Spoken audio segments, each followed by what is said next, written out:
the Taste of Nashville. Brought to you by Omni Nashville and Lionel Trains with Devon O'Day and John Dwyer. And their guests, Jeff Fisher, Tyler Saracino, David Fischette, and Hadley Joe.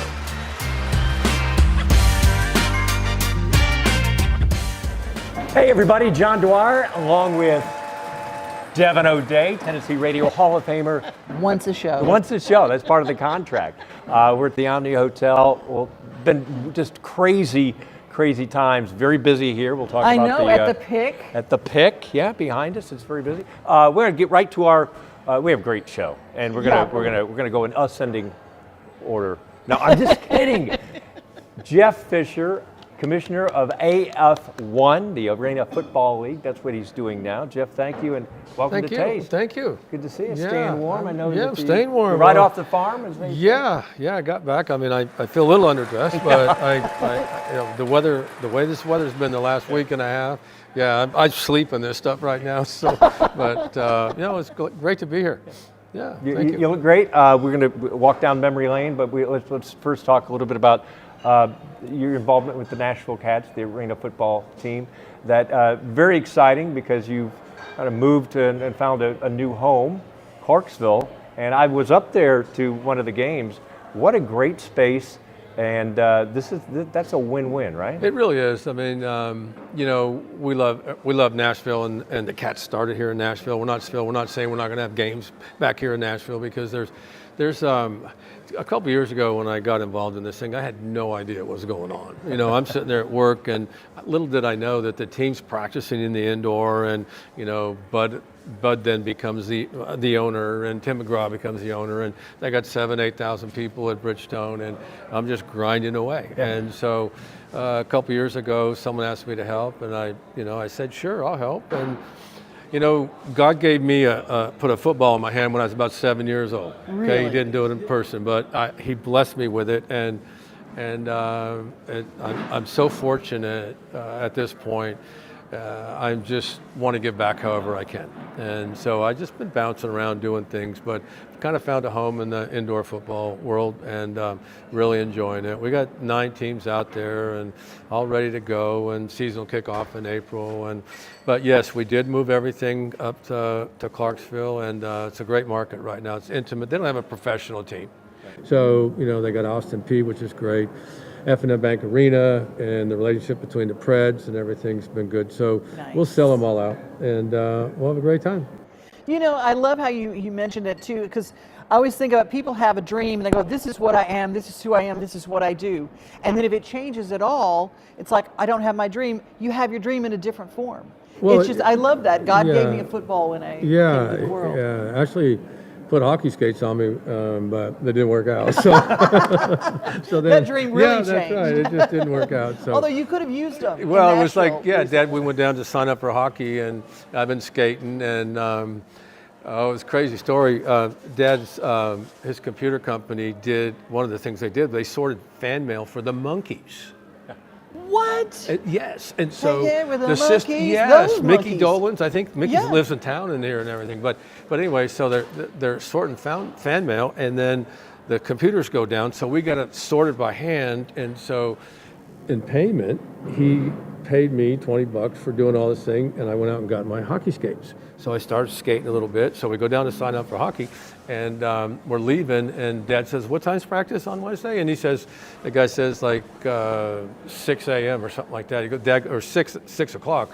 And Dad goes, well, your mom's going to have to take it because I won't be home from work. And then he says a.m. Okay?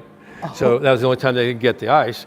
And so Dad said, why don't we come over here and sign you up for football? So that's how that happened. So anyway, worked out well. You grew up in Southern California. Yeah, and wow. So anyway, I've been blessed. The game's blessed me beyond imagination. So this is where I am right now. This is awesome. running the indoor world. I'm going to ask for a friend about a little bit about the indoor game and kind of the strategy of it, because it's a tight space and it is violent and it is sensory overload. Just explain a little bit about the rules of the game and so forth? Yeah, I mean, it's, I'm Not that you didn't know. I was asking for a friend. I know nothing about football, but it's okay. That's okay. I mean, I like the pageantry of it, and arena football suits me better than being out in the elements. I'm just Okay. Oh, yeah. You've been to a hockey game before? I love hockey. Okay, so just imagine putting some AstroTurf down on the ring, on the ice, You and had me at now playing AstroTurf. football. Okay, with pads on the boards. Okay, it's a 50-yard field. Okay, there's no punting.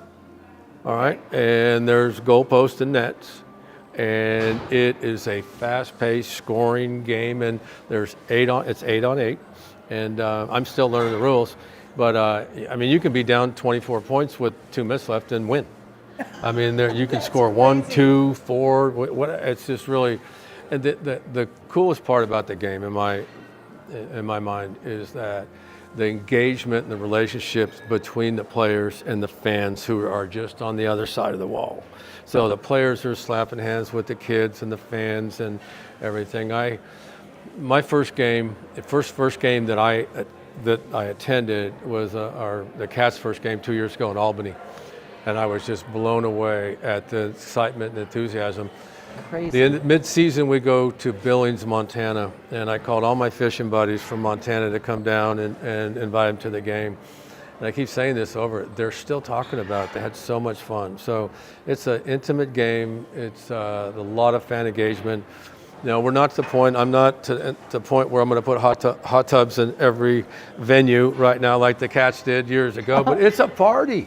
There's entertainment, we got flag football, we got all kinds of stuff going on. So Tim McGraw is a fraternity brother Yes. of mine. Okay. I was a little sister for Pi Kappa Alpha at Right. Northeast Louisiana University, the name it was then.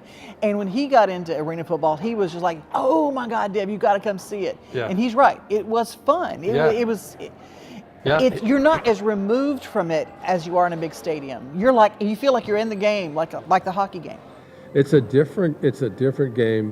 What's cool about it is they're second generational players now. Mm-hmm. Their dads played, and now the sons playing in the game, and Oh, wow. all around the country. And there's several other leagues, but they're not doing it the way we're doing it. And so we got a lot of good stuff going on. We got 9 teams right now. Schedule, is season will start in April, and then we've got. Over the next couple of years, we'll probably be up to that 16, maybe 18 teams. We have an opportunity to go international. So it's going well, let me just say that. Oh, that's wonderful. We're going to take a break, but when we come back, we clearly, there's a big game coming up, and he coached 10th all-time winningest coach in the NFL, Jeff Fisher, and we're going to go down memory lane on Taste of Nashville when we come back.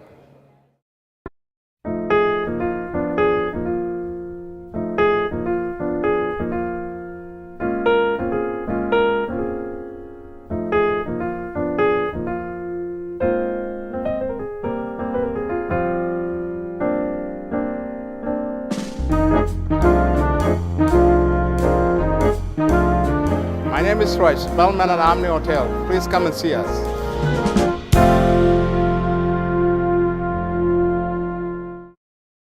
Did you know there's a Lionel Racing Store at Opry Mills? That's right, and the 2025 season is going to be wild. Lionel Racing Store has die-cast classics, late models, elite premier editions, and special finishes. Come find your favorite driver. Searching for that special birthday gift? Take that short drive to Opry Mills and choose from thousands of items. You can also visit lionelnashville.com. This holiday season, the largest lantern festival in the country returns to Nashville Zoo. Experience more than 1,000 all-new handcrafted lanterns, towering creatures, magical worlds, and a North Pole village. At the center of it all, the Smashville Ice Rink. Welcome back to Zoolumination at Nashville Zoo. Bigger, brighter, and better than ever. Thanks for joining us, everybody. I'm Devon O'Day along with John Dwyer, and of course we've got Jeff Fisher, and we all know Jeff Fisher. I said, he's so cute. I can't wait for him to be on this show. You had a crush. I know. Along with Everybody 50,000 other. I know. Your my mama. mother, big time crush. Yeah. Hey, I got to ask. I know that it's been a week with the grandbabies over, but I ask this to people who are blessed with another generation. What's your grandpa name? My grandpa name? Yeah. Oh, that's awesome. So I didn't want this papa, grandpa, Yeah. all this kind of crazy stuff. So they either call me Jeff Your grandpa name is Jeff? or Fish. Oh, One how or the other. cool is Okay. that? But it's so wild because I'll be walking down in somewhere in public, and one of them will go, "Hey Jeff, let's go over this way," and they go, "Did he just call you Jeff?" Yeah, I didn't want any of that grandpa pops or any of that stuff. So it's that fits, two of the though. families. Let's see, I got 5 that call me Fish and 2 that call me Jeff. Little known fact that when he played in the NFL with the Chicago Bears, there was another Fisher on the team, and you were known as Guppy. No. That's Mike Ditka would call me Guppy on the field, rip me in the meeting room, but I went by Guppy. The Bob Fisher, big tight end, giant tight end, they called him Fish. Well, I also have the last name Fisher, but you're little, he's big, so we'll call you Guppy. Oh, that's I went great. I went back to the anniversary of the '85 Bears. We opened the season. The Bears opened the season against Minnesota Vikings on Monday night, and they had the '85 Bears back there. And I had never heard more Guppies in the last 40 years than I did when I was You think the there. statute of limitations. Yeah, that that was 40. You would should be. think, yeah. So Super Bowl right around the corner. 26 years ago, you made the incredible run. There was an ice storm that week, right, in Yes. Atlanta. So many stories we could tell. Do you? What are the memories that because we thought that the Titans would get back, and it Yep. still hasn't happened. What's maybe a fond memory? Well, fond memories of the week. I mean, I for the listeners, that was the last time there was 1 week between the championship games and the Super Bowl. So right now we're sliding into this weekend. They're all practicing at home. They're doing their stuff, and then next week they travel. No, we had to go. So we came back. We came back from Jacksonville. We came in the stadium. Remember that we came in the stadium, had a meeting Sunday night, and it was like, okay, we all got to go tomorrow. And so I left the coaches behind. Went with the team down there on Monday, and you can imagine everything that had to get done just to get ready. And then, ice storm, similar to what we just experienced or we're experiencing now. I mean, the Georgia Tech field was frozen. I think it was just locked up, iced, and the week was a blur. I mean, but the good thing is that we left the coaches behind. They game planned. Monday, came in late Tuesday, and then we started our normal game week on Wednesday. But it was very difficult to get around. But we were prepared, and we came close. Amazing. I always wonder, I mean, there was always the commercials are the big deal. Everybody knows that the Budweiser commercial with the eagle is like, everybody all knows Freebird, and then that everybody loves that commercial. Do you get to, when you're part of the Super Bowl experience, do you get to know about the commercials, or who was your favorite musical guest of any Super Bowl? Well, we met quite a few that came down, especially a couple during the week, but the post-game party we met a lot of artists. Okay, Yeah. But how could you not put Faith up there? She Oh, yeah. sang the anthem. Yeah, that's true. And so Travis Tritt was there. I mean, they were all over the flats. I mean, golly, everybody was down there. It was really cool. It was such a great experience. But it's a blur. I mean, for me, I'm just going to run around. Just you're trying to get a team ready to play and avoid distractions as best you can. I would think there would be a lot of distractions because it's such pageantry. There's so much going on. And for the people with ADHD like me, it was like, what? It would be really hard. Well, it was different than it is now because we just had a week. It was just a week between the two games, between the championship game and then the Super Bowl. Now, everybody's got time to make their plans and do their thing and buy their tickets. And it was just, we couldn't even walk outside on the sidewalks for fear of somebody slipping. The media availability was in the morning, and there was a tent outside with no heating. And Kenny Holmes, I think, came in a snowmobile suit because the players you could see their breath during there in the. We didn't they've have come a hotel long way. space in it to do press conferences or anything. Yeah. Yeah, it was, Oh it was my great. gosh. That's when my last question that I took on Friday before the game was with I forget who he was. He said, our media relations director says, okay, one more question for the coach. And he says, yes, Steve, what's it like to play in 4 different home venues in 4 years? And I looked at him and I said, well, my name's Jeff.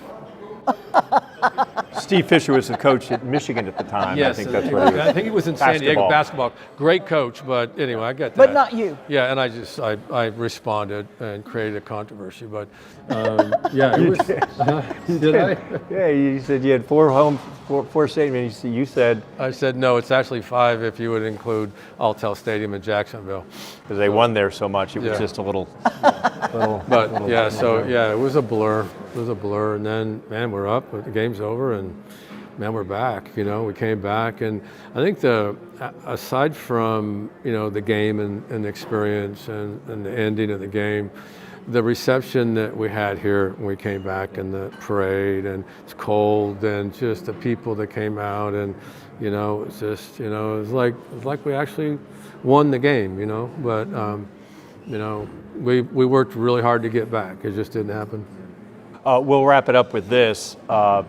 Something that you've been asked, and I'm not sure if I remember your answer, but so if Kevin Dyson gets in, it's 23-22, everybody thinks that, and then there would be a decision to make, right? Mm-hmm. And Devon wants to know. Oh, what do I want to know? You want to know. Would I have gone for 2? That's the question. See, would you have gone for 2? We're going to come back with the answer? Or you want to do it now? No, we can just leave people hanging. I think we can. No, I want to. We want to know. We don't want do you that go much to of a overtime, cliffhanger. or do you go for 2 and win it dramatically? Based on it's a great question. Great question. Thank you. Based on the on what we did in the last drive. Yeah. Based on the fact that their best defensive player, Kevin Carter, was on the sideline because he couldn't breathe. Gassed. Everybody's gassed. I would have kicked the extra point because we had the momentum, we had the energy, we had everything going for us. And I would never rob a team, for that matter, a fan base, an organization, of winning a Super Bowl based on a decision that I made. Mm-hmm. So I would have kicked the extra point. Mm-hmm. And I guarantee you we'd have kicked their, in overtime. Because we had the momentum and we locked in. The whole second half changed. Halftime seemed like an hour, it probably was, but we made the adjustments we needed to make. Guys just broke out. We returned to our type and style of play, which was physical domination. And that last drive, what Steve did with the pass to Kevin Dyson that set up the final play was, I think, rivals the Music City Miracle and NFL playoff history, single play, because of what Steve did. And I wouldn't go for 2 and lose. No. There you go. Before we go, I have to ask, one of the things that's always impressed me about you is that for a lot of people in sports, they live on the glory days of their past. But what I've always noticed about you, Jeff, is you always have your eye on the future. You're always looking at the next thing. How do you keep that inspiration alive? Because I think as we're in these winter days of our lives, and sometimes it's hard to stay inspired, but you always seem to be inspired. What's the spark that keeps you going? Well, it's a great question. I'm motivated by a coach. Basically, his responsibility is to help somebody improve, to take somebody's weaknesses and turn them into strengths. And I just, all my life, have just kind of been generous and wanting to help. I wanted to fix things, like stuff going on all over the world. You want to go in there and wake your ass up. This is not right. But I've just kind of always been wired that way. And so what's next? What can I try to fix? Who can I help now? And so that's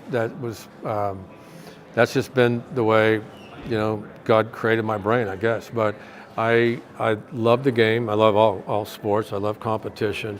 But through competition, number one, I think you need to keep politics out of sports. Number two, you have to have leadership that understands the importance of the direction you're headed. And then you have to have people, followers like me, that want to go out and send a message. And so that was always me. And then the other thing is trust me, I'm very, very competitive.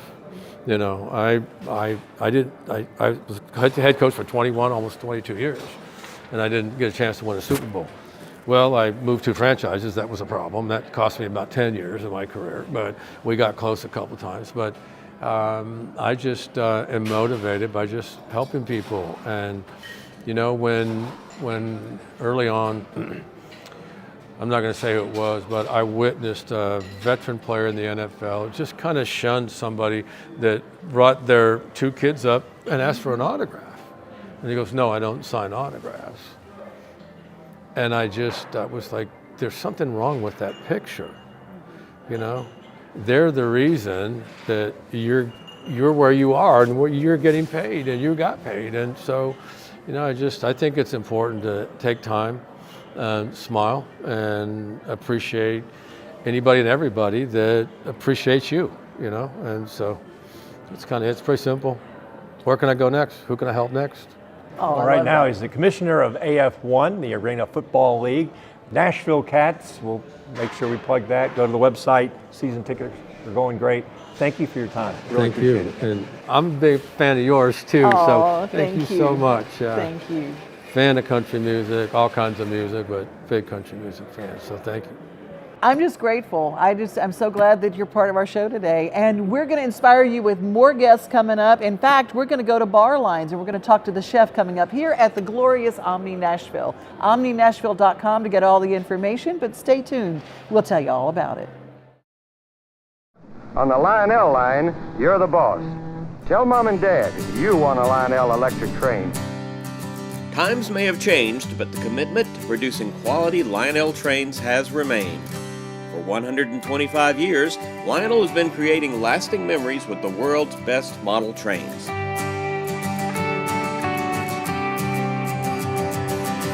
The 2025 anniversary catalog is now available. Just visit lionelnashville.com. The Lionel Train Store is conveniently located at Opry Mills, right in your backyard. So whether you visit the website or stop by the store, join us in celebrating 125 years of cherished memories today. So we were here before the hotel ever opened, since day one. The things that we make and that people buy, they're heirlooms. I don't think they'll ever be in a garage sale. I think one day they'll be, somebody else in the family will want it, and hopefully they'll use it. I like it kind of have a vintage feel to it, yet with a modern day twist. The longer you use it, the nicer it feels.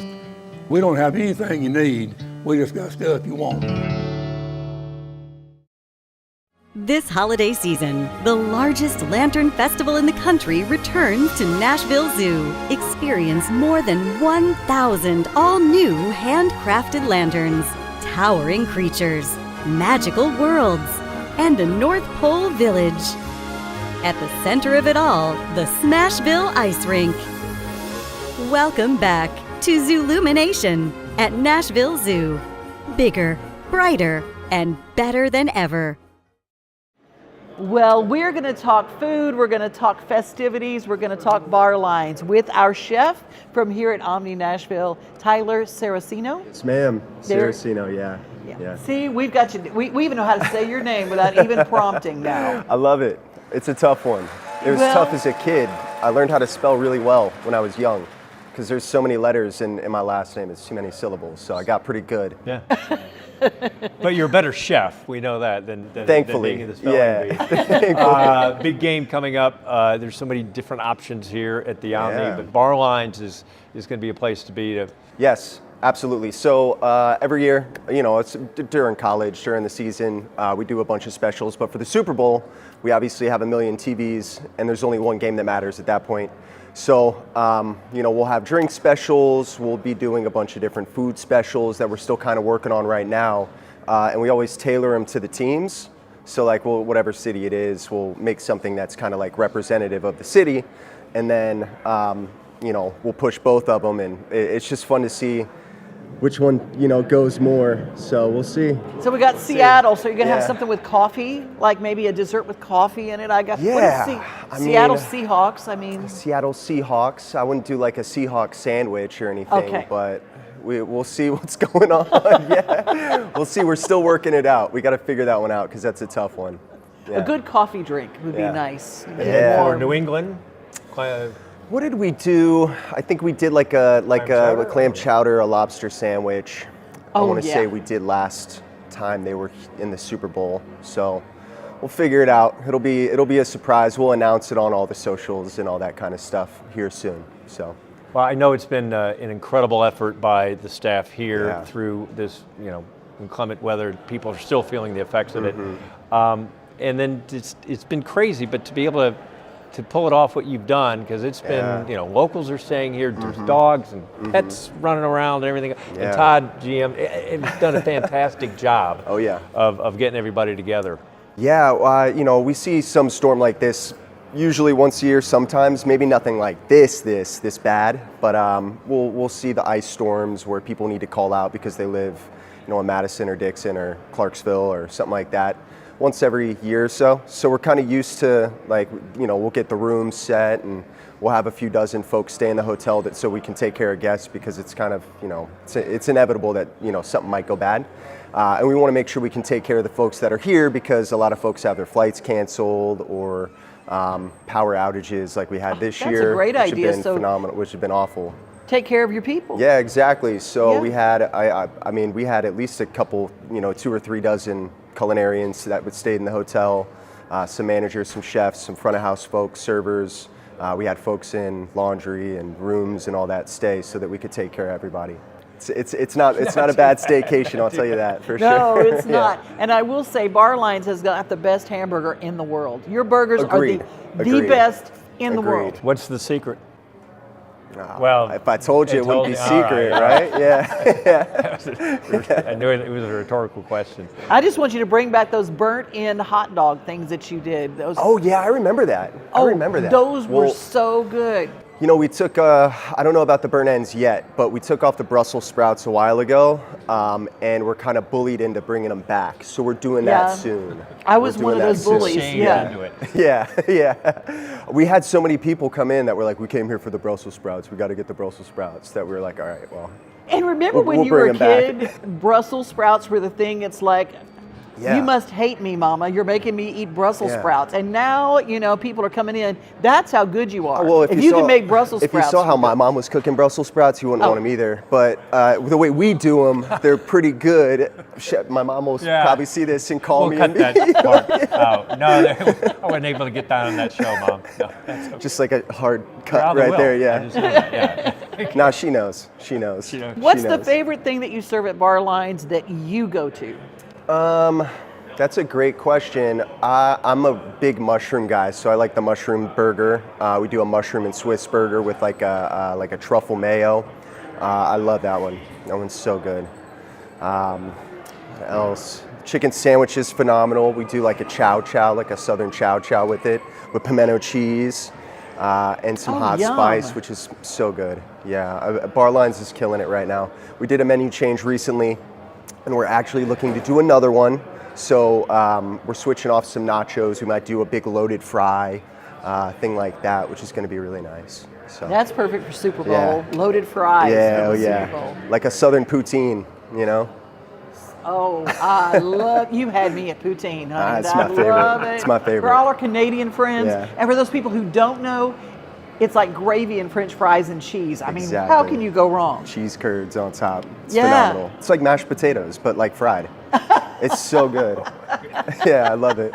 I love it. The pick is behind us. We're at the in the lobby here, and that's been a great addition as well. The pick has been phenomenal. It's just, you see it right in the middle of the lobby. So during our big rushes where folks are trying to get into their rooms, gives them a place to hang out and relax. When you're traveling, the last thing you want to do is go stand in line at a front desk. So we wanted to be able to provide this big space, this bar. It's a beautiful bar in the shape of obviously a guitar pick, which is to match the lobby that's in the shape of a guitar. They've got that whole situation going on. Fun Omni fact, but come get a nice bite, some good beers, some drinks, and then relax until your room's ready. So it's been perfect. It's been a great addition. Do you need reservations for bar lanes, for the pick, for Not at all. kitchen notes? Not Anywhere at all. do you need? Okay. Not at all. Especially the pick, you can kind of just come up and hang out. Obviously, you can't see in the shop, but we have some TVs here to be able to watch games as well and relax. Kitchen notes is you can walk up, get a table. Sometimes if we're really crazy busy, you might wait 5-10 minutes, but it's not too bad, right? Bar lines is also first come, first serve, and we have 100 TVs in there playing all the games. Good place to hang out. Yeah. Well, we appreciate your time. Always stopping by. One of our absolutely. faves. I Here on know. the Taste of Nashville, I love Tony it. Saracino. I appreciate it. Yeah, Saracino. thank you. All right. Correct. Get back to work. I will. We got a lot going on. Get All to right? Thank you cooking. so much. Hey, we're going to be back. We're going to really get uplifted. Okay, when somebody walks over 1,000 miles and then writes a book about it, we want to meet him and want to find out all the inspiring things he is doing. David Fischette is on our show for Taste of Nashville coming up next. Stay with us. Being in Tennessee, we wanted to try to keep it as local as possible, so we have an entire section of our menu that is just dedicated to local whiskeys like Uncle Nearest, Jack Daniels, of course, George Dickel, Nelson Brothers, Greenbrier whiskey, and all of our taps are all local. From 2 o'clock until midnight, we've got food every day for you guys. A good handful of appetizers, some entrees, and a couple salads and things like that. My name is Ethan Kanata. Please come down and see us at the Pick Lobby Bar here at the Omni in Nashville. Hi, I'm Philip Blevins. I work for Lionel on the racing side. This is something I've enjoyed most of my life. My dad was involved in NASCAR along with my uncle and several of their friends many years ago, from the 50s to the early 60s. And I've been involved in racing for quite a while. I work at the racetracks, help out where they need me to, I volunteer. And I was retired, and Lionel opened the store here, and I decided to work here at the store at Lionel because my passion is racing.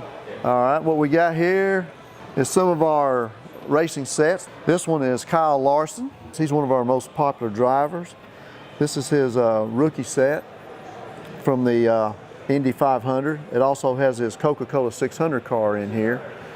And this is what they look like. This is his 600 car, and this is his Indy car. This has been a very good set for us here.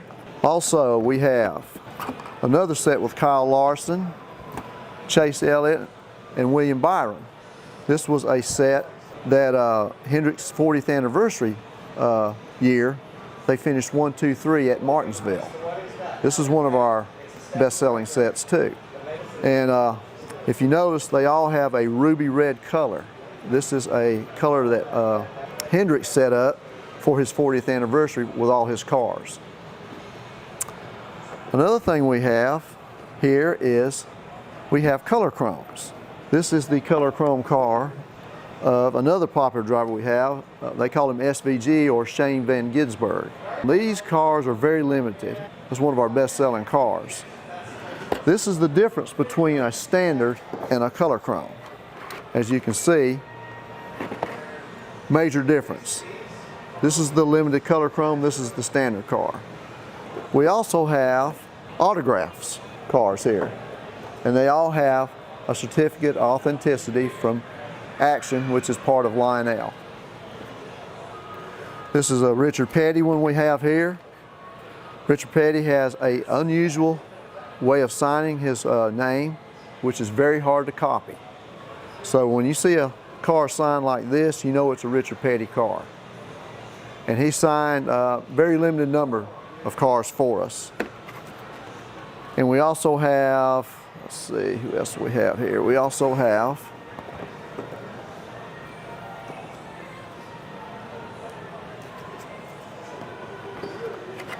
this one is Ross Chastain, and that's his signature on his car. And it also comes with a certificate of authenticity. This is another one of the color chromes we have of one of our most popular cars. This is a winner's car. and it comes race ready. In other words, it has the marks on the car as well as a picture of him holding the trophy. And they're all winners because they come with a checkered flag on the box, so you can tell. This is a color chrome winner circle, one here, and it is one that's very hard to find. These types of cars, like I said, the color chromes are very limited number, and they come in different colors, depends on what the sponsor of the car has. And this is our small cars we have here, similar to the color chrome and standard cars. These are the elite 1/64 scale cars, and you can mainly get these here at the store or at the racetrack, or you can order them online, but that's the only places you can find these. They're standard made, and you can get these autographed just like some of the other ones at the racetrack. That's what the drivers usually sign at the racetracks, unless you bring a big one or buy a big one and have them sign.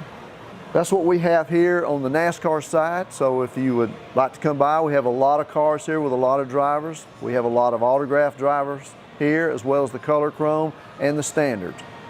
Hopefully we have your favorite driver, and especially at the time the races are here.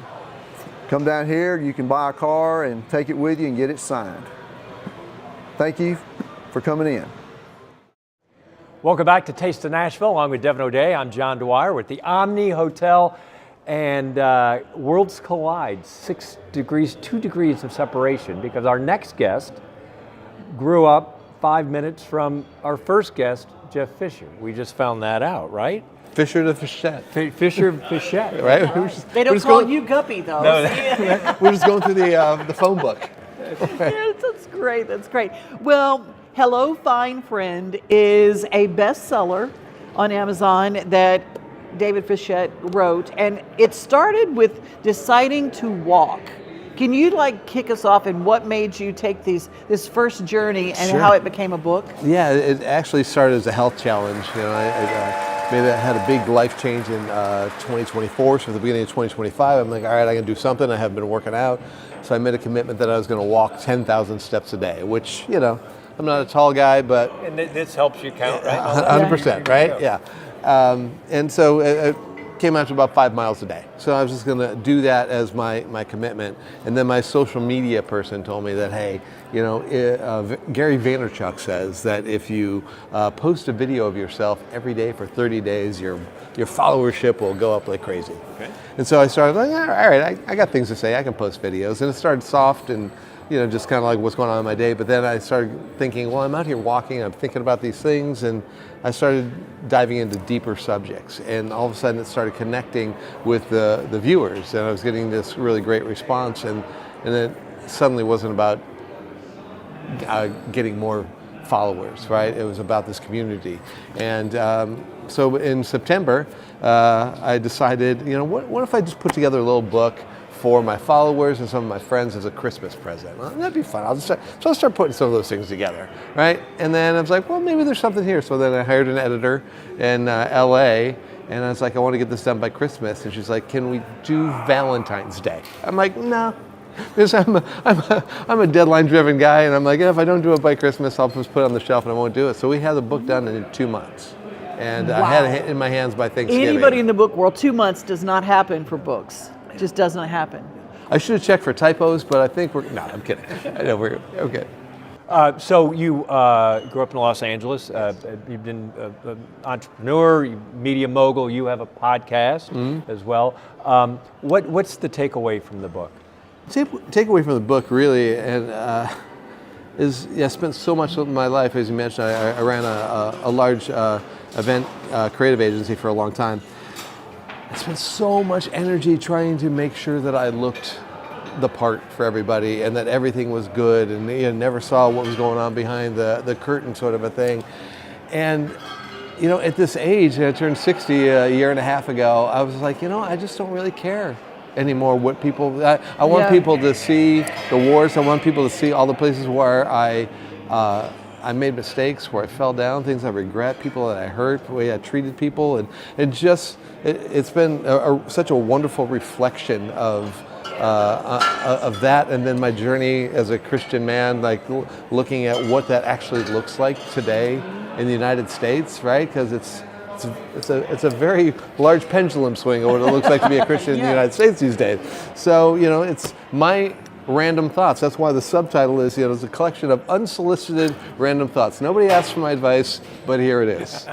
But each one of these stories ends with a question, and I love it because this becomes almost like a self-help book if you want to start answering the questions for yourself. It is, and so I found this really interesting thing that came out of this. I started with just a small group of friends, and everybody took a chapter and read it out loud, and then they started talking about their stories and how it triggered them, or some they remembered growing up, and then we all went around and there's tears and laughter, and so now I'm working on a companion workbook for this to turn it into like a 12-week group study for people that'll add some additional questions and additional scripture and things like that. But it's really asking the reader to just kind of come along and just look at some of the questions. There's no answers, it's just questions. And I love that each thing is divided into short reads. I mean, if you want to have that book that you read before you go to bed at night, inspire yourself with one story. You don't have to commit to a whole book, and you just read the story, and that sets you off for that day. Right, and it's non-linear. So you can flip the book anywhere you want. You don't have to start at the beginning and work your way to the end. You can just flip to a page anywhere, read a story, and they're all standalone. I love that. I love that. Hey, you mentioned mistakes, and let's talk about those. Let's talk about mistakes, because everybody is afraid of making them. So that's the thing that keeps most people from trying something that they really love. They always wanted to do it, but they're so afraid they're going to fail, so afraid of a mistake, so they just don't do it. But you have a different view of mistakes. You say mistakes are something that you learn from. What's the biggest mistake that you made that you're willing to talk about that ended up here? Oh, wow. Wow. See, I think telling you that I like to talk about mistakes stuff. It's interesting when you think about this. I spend so much time, again, in running this creative agency. I used to teach or do these lectures on creativity, right? And I would talk about how it was when we were children, right? We would draw a picture, right? And we'd run up and we'd be so proud of this thing, and we'd want to show everybody and want to put it up on the refrigerator. And at some point people told us we weren't good enough or wasn't great, right? And they just beat that creativity out of it. And I would tell those stories about creativity, and I would keep it in that box of creativity, but that's a life lesson, right? It's when we make mistakes, when we put ourselves out there, that's when we learn. And when we fall down, that's really where we learn the most. And I think one of the mistakes I made that I can definitely talk about, and I talk about it in the book, is that when I was a speaker, I would always be out there trying to impress people with the beautiful work and the big events that I did, right? And the one year we had a particularly horrible year in 2014 where we almost went out of business and almost filed bankruptcy. And when I had a speaking engagement after that, and I told people. And I was like, this is a rough year, and this is what happened. And by the grace of God, we by the skin of our teeth, we made it through. And there's a line of people that wanted to meet and talk to me afterwards because it connected authentically, right? And it wasn't about putting on this mask and trying to show you who I want you to see. It's about actually showing you my heart and who I actually am. You're so comfortable in your own skin. It takes a while. I'm part of the 60 Club. I've been working it in. And it's very soft and malleable now. And the thing, it's interesting that you can always learn. Like, you didn't know you had a book in you. I did right? not. I did not. I've been wanting to write a book for 10 years, and the blank page just scared me. And after doing 100 of these walk and talk videos, I'm like, oh, I've been writing a book all year long. I'm just doing it in 3-minute chunks. Isn't that the truth? Yeah. Isn't that the truth? I mean, so many people who go, I want to write a book, and you realize you're spending your creative time on social media, but if you go back to all the social media posts, your book's written. Yeah.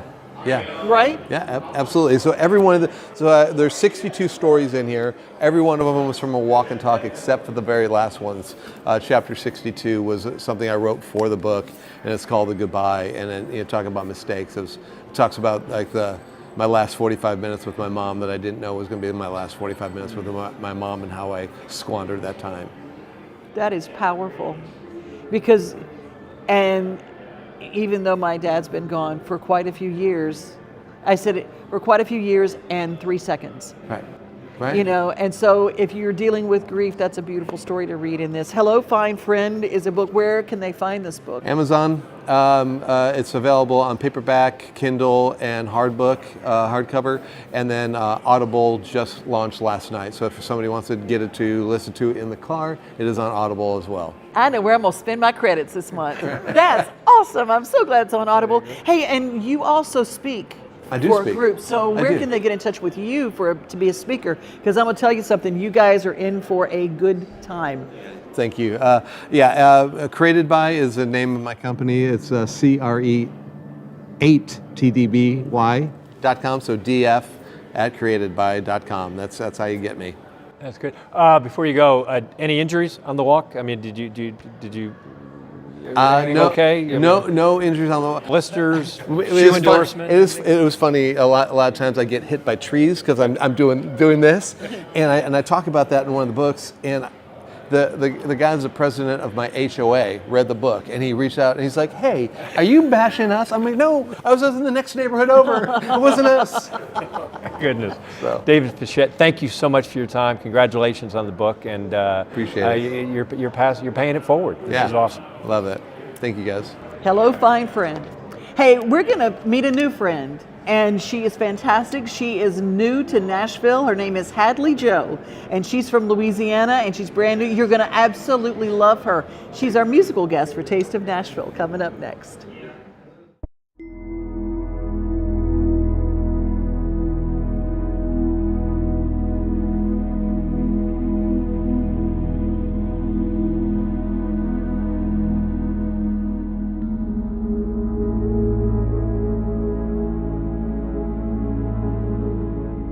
Hi, I'm Carmen at the Omni Nashville Hotel. Come see us at the Macara Spa.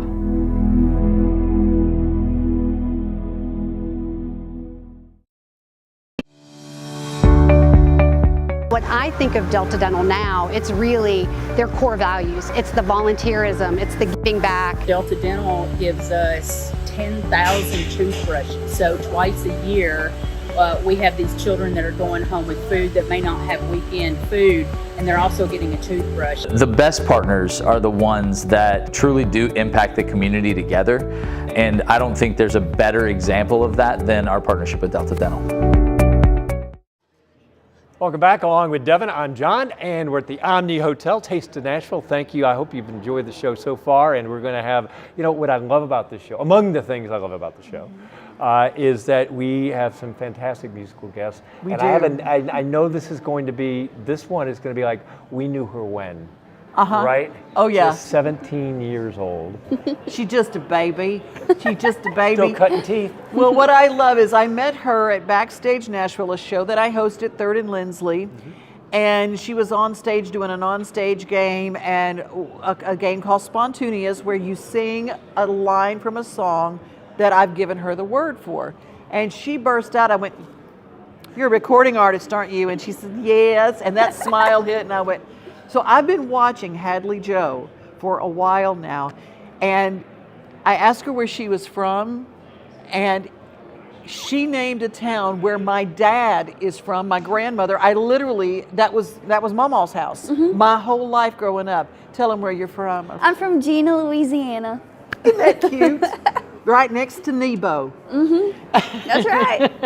And your path to Nashville, you haven't been doing this for decades. I mean, you've been, you're not old enough. I know. You just got your driver's license. I know. Not too long ago. Yeah, but let her tell you who she's been writing with. Go ahead, name drop. I'm just going to name a few. I've written with Jimmy Melton, Mikey Mobley, Mike Reed, Sharon Vaughn, Vince Gill.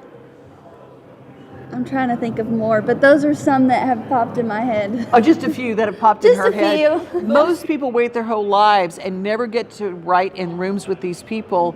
What has been your way to get in, and how have you met the people that you've met to write with? I have a wonderful team that has Renee Bell on it and Whitney Dane, and so most of my co-writes have come from them and just keeping the connections once you get in the room. Yeah, this is a talented town, and you know that.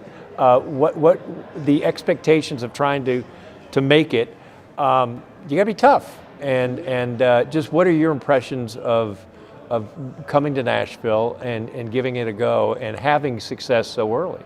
You got to keep grounded, don't you? You do. I put all of my faith in Jesus that He's going to lead me through whatever I do, and I love it here. I have always loved it here since my very first visit when I met Devon, and it's just an amazing place, and to feel so understood as an artist. Yes, there are people that see it as competition. I don't. I just see it as people that you've grown up with and you're growing with and creating a circle that you learn and, like I said, grow with. So I'm grateful to be here. You're well beyond your years of maturity. She is, and she has just moved to Nashville.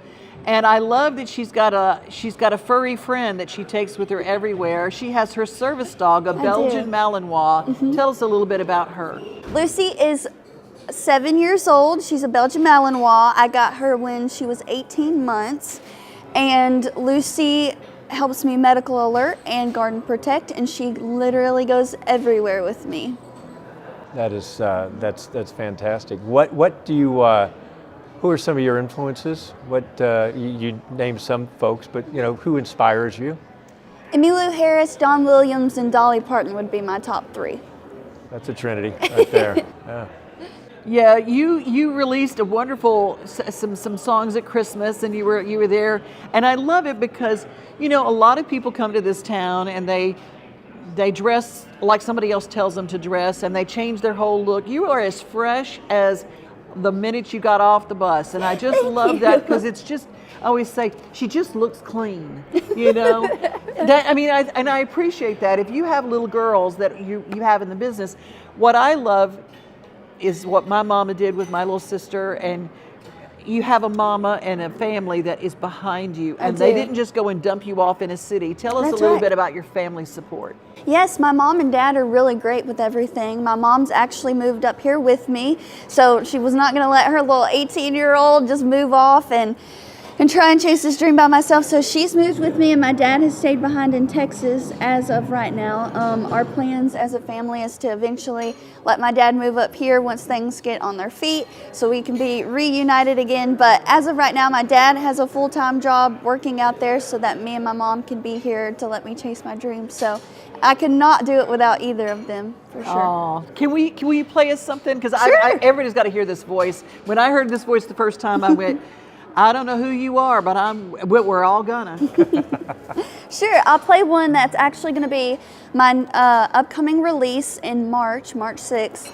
And me and Mikey Mobley and Jimmy Melton wrote it about tornadoes that happened this past summer, and then the flooding that happened in Texas, and well, heck, now this ice storm that's come through. But this one's called Things.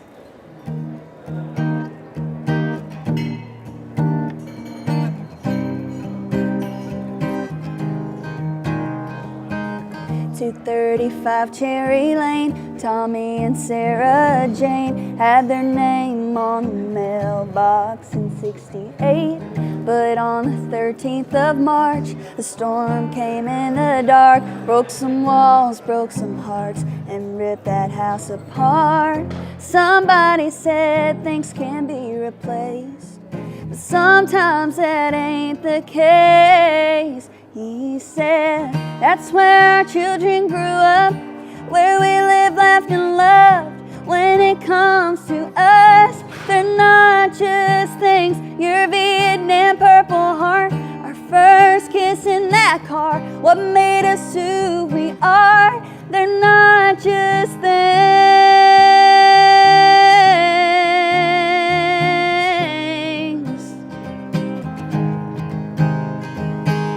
We lost the frames in the books of all the pictures we took, the way we used to look, gone with the wind. But time will keep marching on, we'll get some new wood and stone, but this will never be home like it was back then. It's where our children grew up, where we lived, laughed, and loved.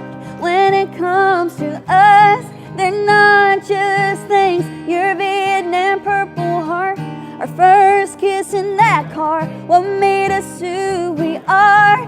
They're not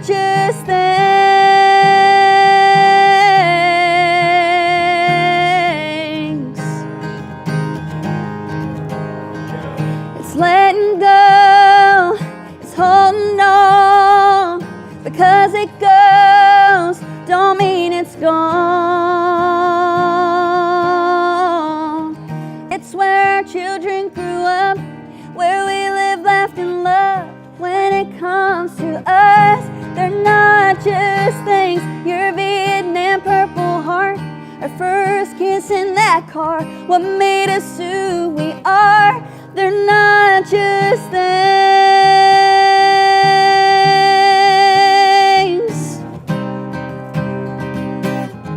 They're not just things.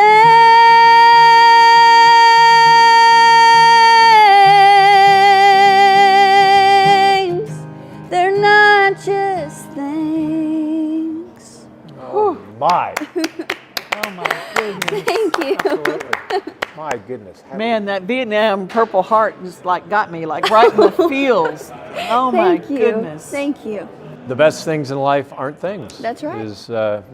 You are wise beyond Thank your you so years. That's much. fantastic. Well, I'm always fascinated about the writing process. You talk about people that you've written with. Is it a chord? What strikes you, and what's kind of the mechanics of, and what have you learned? I think that everybody has their own way of writing a song. For me, it really kind of differs every single time I go to write a song. But what I find is pretty consistent is I always start with the melody, because then I can kind of figure out what the feel of the song is, how long I want the song to be, and syllable-wise, that's so important to me, to make sure that whatever words I'm going to have are going to fit in the melody.